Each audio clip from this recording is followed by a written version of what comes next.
जानकर यांच्या संदर्भात शरद पवारांचा प्रस्ताव जानकरांनी फेटाळला आहे का असा सवाल उपस्थित झालाय। आम्ही स्वतंत्रच बरे महादेव जानकर माढा आणि परभणीसाठी आग्रही आहेत, मात्र शरद पवार यांचा प्रस्ताव त्यांनी नाकारलाय आणि स्वतंत्रच लढण्याचं त्यांनी आता निश्चित केलेलं आहे। महाआघाडीवर अजून कोणावर नाही, स्वतंत्र आम्ही आहे।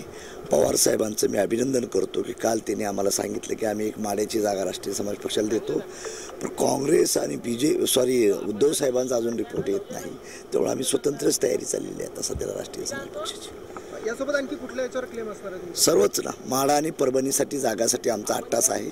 2 जागा तर तिथल्या व्हाव्यात अशी अपेक्षा चाललेली आहे, त्यामुळे प्रयत्न चाललेला आहे। बघू अजून 10-12 दिवस वाट पाहूया, तर आम्ही सर्व जागा लढवायच्या तयारी। आजच्या बैठकीचं आपल्याला निमंत्रण नाही?